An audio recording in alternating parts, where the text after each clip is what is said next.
j'espère que vous allez tous très bien. Aujourd'hui, je vous retrouve pour une vidéo dans le jardin. On va parler des fleurs vivaces. Donc, on va planter ensemble des fleurs vivaces.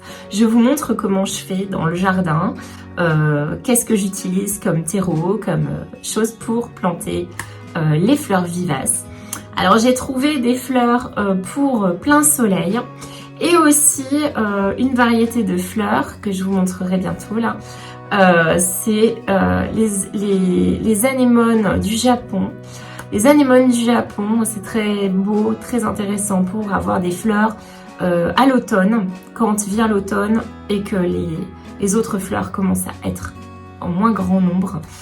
Ça fait des très belles fleurs qui en plus se mettent à mi-ombre. Alors vous allez voir où est-ce que je plante et comment je fais ça. Voilà. Ensuite, on va aussi planter des fraises ensemble. Parce que là, vraiment, j'ai eu une grosse demande de ma petite dernière. Parce que les enfants aiment bien avoir des petits... Moi, je suis pas très potager.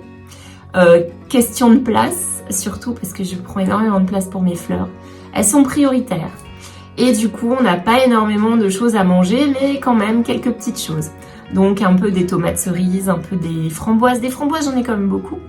Et voilà, des petites choses. Et ma fille voulait absolument des fraises. Donc j'ai mis 4 ans à trouver la variété que j'adore. Et je vous montre lesquelles. Donc c'est dans un bac que j'ai récupéré pour planter ça. Donc vous pouvez planter comme ça sur le balcon, si vous avez un balcon, sur une terrasse ou alors dans votre jardin. Donc moi j'ai mis ça dans le jardin, mais près de la façade de la maison en fait. Plein soleil, bien exposé, soleil avec un tout petit peu l'ombre du pommier. Voilà. Donc c'est ce que je voulais faire depuis longtemps. Voilà. Mais je ne trouvais pas la variété. Parce que moi j'ai un amour pour les maras des bois. Il faut savoir, moi en fraises. Alors quand j'achète des fraises moi-même, souvent je n'en trouve pas. Donc j'achète ce que voilà. Mais quand je les plante, alors là, les maras des bois, essayez. Si vous aimez, elles ont un espèce de petit arrière-goût de fraises des bois, des vraies fraises des bois, mais avec la taille d'une fraise classique. Et c'est délicieux. Et je crois que c'est un de mes favoris, un de mes chefs favoris. C'est Cyril Lignac qui en avait parlé genre il y a 20 ans ou il y a 15 ans, je sais plus quoi, ça ne me rajeunit pas. Mais bon, il y a 15 ans, quand j'étais fan, il disait que les maras des bois, c'était les meilleurs. Et effectivement, donc maintenant, je suis focus sur les maras des bois. Voilà, c'était pour la petite histoire culinaire. Et c'est vrai que si vous avez jamais essayé planter ces fraises, même dans un petit pot, ça fonctionne. Faut juste de l'eau, de la nutrition. Mais même dans un petit pot en terre cuite, vous aurez des fraises.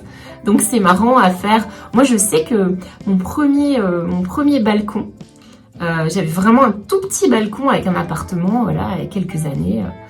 Et j'avais commencé comme ça en fait à me passionner pour le jardin. Ça avait commencé avec les fraises. Parce que je m'étais dit tiens, même dans des jardinières, allez, et j'avais mis dans les jardinières. Et j'en avais les premières fraises que tu plantes, c'est vraiment le bonheur quand tu goûtes ta fraise, tu dis waouh, c'est la meilleure du monde, voilà quoi.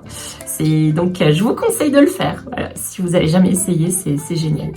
Et moi je voulais pas les mettre dans le jardin parce que en plus quand je les mets dans le jardin, faut que je désherbe autour et puis j'ai déjà, vous savez, hein, j'ai déjà tellement de fleurs à m'occuper, c'est pas gérable pour moi. Quand j'avais planté des fraises une fois dans le jardin sur le côté là, ça s'était complètement fait recouvrir par plein de trucs, j'avais pas le temps. Alors que là dans un bac c'est très gérable parce que de temps en temps vous avez une petite mauvaise herbe qui vient et puis c'est pas chaud à gérer. Puis c'est un endroit, je fais exprès, c'est un endroit où je passe tout le temps. Mais pour l'instant je n'ai toujours pas récupéré mon balcon. Parce que les chers monsieur doivent faire les travaux sur mon balcon. Donc on attend. Et donc il faut recarreler le balcon. Donc du coup je ne peux pas pour l'instant. Enfin je vais faire les jardinières. Les jardinières c'est important quand même. Parce que de toute façon elles sont suspendues donc ça ira. Mais pour l'instant je ne peux pas investir le balcon comme je l'investis d'habitude. Mais ça viendra. Voilà, quand mon balcon sera recarrelé. Fin de l'histoire. Donc j'espère que cette vidéo vous plaira. Il y a mes semis aussi, qu'est-ce qu'ils deviennent. J'ai fait le repiquage ce matin. J'ai fait le repiquage des derniers semis. Et je me suis retrouvée avec du 100%, avec mes super graines de bombe de chez Bomo. Salut Bomo, parce que vraiment top les graines, 100%, du 100%.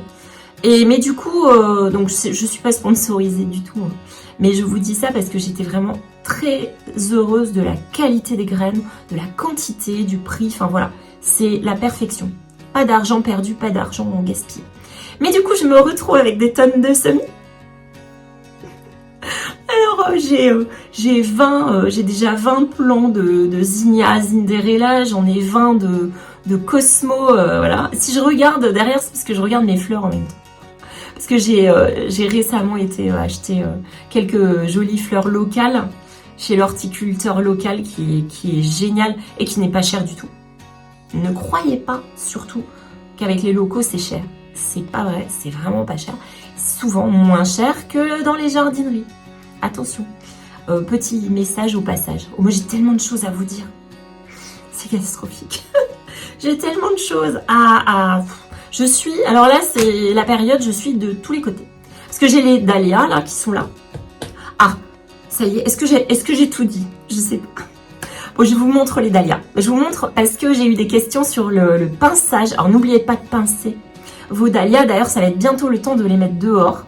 Encore 10 jours, 15 jours. Et c'est parfait pour mettre les dahlias dans 15 jours pour les mettre dehors.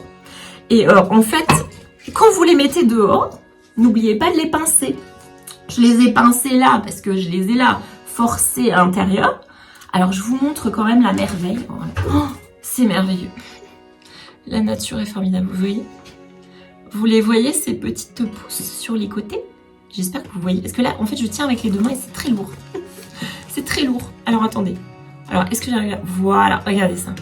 Oh, cette petite pousse. Alors, on a pincé ici, quick. Et là, maintenant, on a les petites pousses qui repoussent ici. Quand vous pincez la plante, ça fait ça. Ça ramifie. Et ça donne plein de fleurs. C'est ce qu'on veut. On veut plein de fleurs. Et là, ça marche très très bien. Donc voilà, ça c'est donc il est toujours en stand-by celui-là. Et je sais pas comment je vais faire pour faire tout ce que je... Déjà, je suis à 7 minutes 45, je sais pas. Donc, je crois que je vais vous faire des gros bisous parce que... Ah si, je voulais vous... Oh bah tant pis, bah, je voulais vous montrer. Dites-moi si mes intros sont trop longues parce que j'ai tellement de choses à vous montrer, à vous expliquer. Alors là, oula, une des merveilles... Alors, la prochaine vidéo, je vous montrerai mon horticulteur local. Alors pas lui, parce qu'il n'était pas là, mais je vous montrerai ce que j'ai acheté et je vous ai filmé des images chez l'horticulteur pour vous montrer à quel point c'est magnifique. Ces fleurs sont incroyables. Ces fleurs sont d'une qualité, d'une résistance, c'est hallucinant. Alors regardez, hop. Alors ça c'est un géranium lierre. Donc les géraniums lierre, ça dégringole. Voilà, si vous le mettez, c'est retombant, dégringole. Dégringolant, retombant, voilà. Et ça c'est Marlène. Alors en plus ils l'ont appelé Marlène. Oh là, voilà. C'est la Marlène quoi. Salut. La Marlène est quand même pas mal. Hein. Franchement, elle est bien, voilà. C'est violet. J'adore. Alors vous savez que j'adore le parme, le violet. Et là, j'ai réussi à trouver en géranium. La fête, voilà. Alors je voulais vous montrer, c'est un sneak peek, ça s'appelle, c'est un petit avant-goût de ce que vous allez voir la semaine prochaine. Parce que j'ai pas encore filmé, hein, je vous ai déjà filmé tout ça. Donc là on va planter les vivaces, les fleurs vivaces, et aussi les fraises, voilà. Et je vous mets quelques images évidemment de mes fleurs, de mon jardin, voilà. Je vous fais des très gros bisous, j'ai été très très longue. Si mes vidéos vous plaisent, n'hésitez pas à vous abonner, c'est en bas là, à liker, à partager, à activer la cloche pour avoir les notifications et pour tout savoir dans les temps. Laissez-moi un commentaire et dites-moi qu'est-ce que vous avez en ce moment à faire dans votre jardin ou qu'est-ce que vous venez de planter ou d'acheter. quels sont vos projets d'achat, plantes et fleurs? Voilà, c'est des bonnes questions, des choses qui m'intéressent. Voilà, ou faites-moi juste un petit coucou. Voilà. Donc je vous laisse avec la vidéo, j'espère que ça vous plaira et je vous fais des gros bisous. À très bientôt. Voilà. Ciao ciao. C'est parti. Et oui, la nature s'est enfin réveillée. Il y a des fleurs partout. C'est magnifique. Et là, on va planter les fleurs vivaces. Alors, ce sont des fleurs que j'ai achetées en petits godets. Je vous conseille de les acheter de cette manière, c'est très économique. Les lilas sortent partout au fur et à mesure. Et là, c'est vraiment les parfums qui se développent. C'est extraordinaire. Alors, du coup, on va planter ces petites merveilles. Donc, je cherche le coin idéal. Ce côté-ci, il est sud-ouest. Donc, il a vraiment énormément de soleil toute la journée. Et là, vraiment, c'est un endroit idéal pour planter les échinacées qui ont besoin quand même d'être bien ensoleillées. Et ce sont des fleurs qui m'intéressent beaucoup pour les pollinisateurs, c'est-à-dire pour les abeilles, bourdons, ça les attire beaucoup et c'est très joli. Et en plus, on peut faire, alors il faudrait que je regarde parce que je sais qu'on peut faire du sirop qui est très bon pour la santé, on peut faire pas mal de choses avec les échinacées. Et on défait le chignon racinaire, ça je le rabâche à chaque fois, mais c'est indispensable pour que la plante se développe correctement et que les racines ne mettent pas un temps de fou à se développer. Donc là, on mélange bien du compost, vous travaillez bien votre terre et vous remélangez avec la terre de base et vous mettez du compost selon la composition de votre sol pour quand même que ce soit bien enrichi, que ce soit pas trop... j'ai aussi mélangé un peu de billes d'argile, je crois, parce qu'il ne faut pas que ce soit trop compact. Et ensuite, on choisit un autre endroit parfait. Donc là, en plus, il n'avait pas plu depuis très longtemps. Et j'ai essayé, il y a des endroits impossibles de creuser. Enfin, c'était vraiment... Vous voyez, je m'y suis repris à plusieurs fois. On cherche quand même l'endroit parfait pour l'orientation. Alors, il faut savoir que plein soleil, c'est 6 heures de soleil, au moins. Donc, c'est 6 heures de soleil, plein soleil. Et voilà, donc on cherche quand même pour l'instant plein soleil. Les tulipes sont encore là et elles vont bientôt, voilà, c'est bientôt la fin. Mais alors elles ont tenu cette année, comme il y a eu très peu de pluie par rapport à l'année dernière par exemple, les tulipes ont très bien tenu. Et là je vais creuser, voilà, j'ai trouvé à peu près comment ça va pouvoir se passer correctement. Parce que là je vais planter, donc j'ai 3 fleurs différentes. Et là, avant c'était les échinacées et là c'est les pavots. Donc je fais le désherbage, très important le désherbage, pour que la plante ait suffisamment de place. Il faut vraiment enlever tout ce que vous trouvez là tout autour. Le gazon, moi j'ai encore des touffes de gazon par-ci par-là dans le jardin, parce que c'est vrai qu'en plus ça fait joli quand même, donc il y a des endroits je le laisse. Et en fait vous enlevez bien toutes les mauvaises herbes. Et vous travaillez bien votre terre parce que le pavot aussi c'est un sol. Il faut quand même un sol qui soit drainant. Donc pensez à bien mettre du drainage au fond toujours. Hein. Donc soit vous mélangez un peu de sable et moi je mets des billes d'argile parce que c'est ce que j'ai sous la main. Voilà c'est tout, c'est pour ça. Et voilà je mélange comme ça. Et je trouve que ça fonctionne quand même assez bien de mettre des billes d'argile au fond. Quand c'est des plantes qui ont besoin de drainage, comme la lavande par exemple, ça fonctionne très bien. Voilà, ensuite je mélange.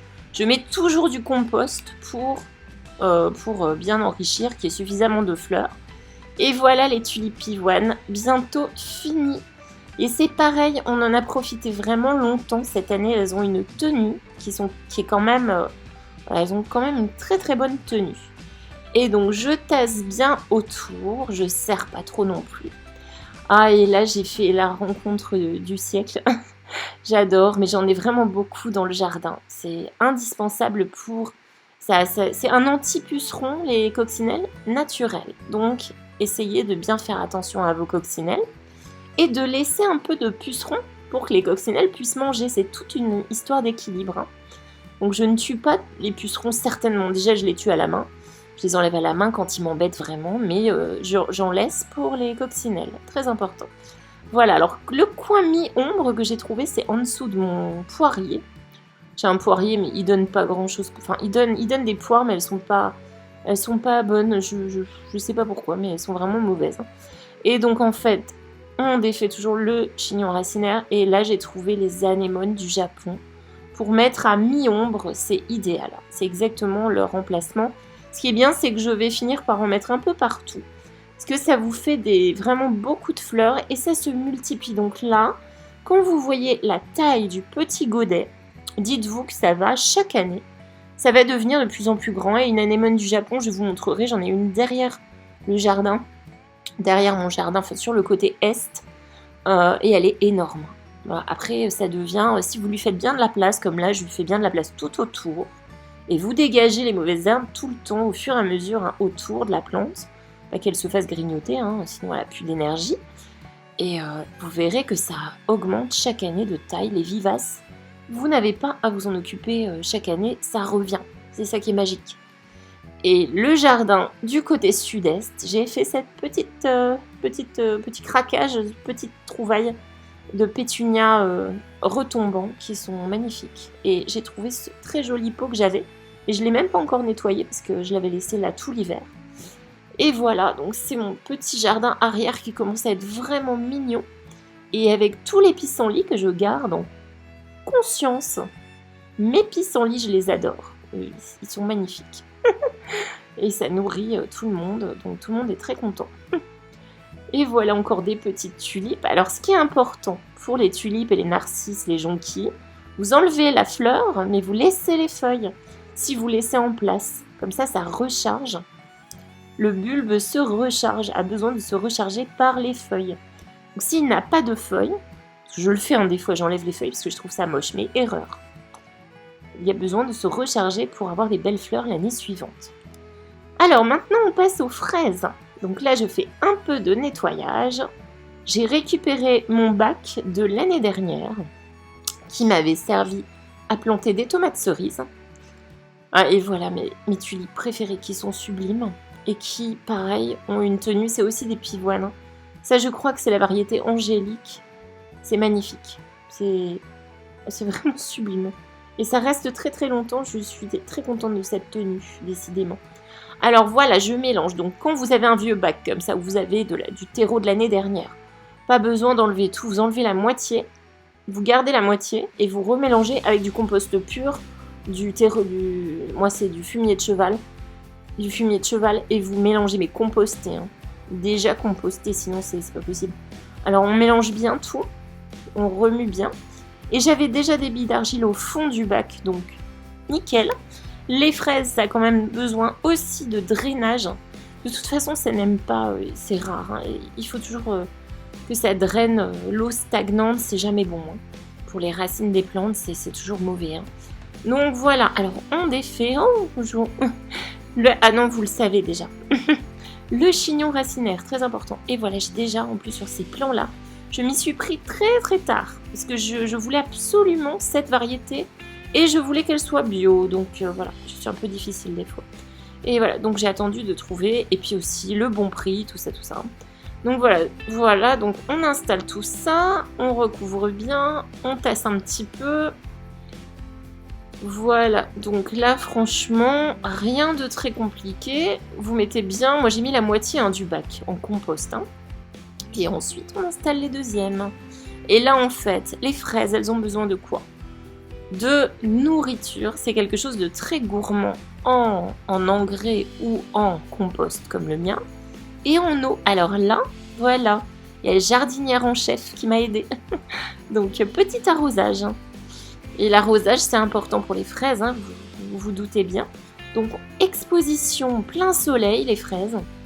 Ça peut pousser à mi-ombre, voilà, mais vous n'en aurez pas beaucoup.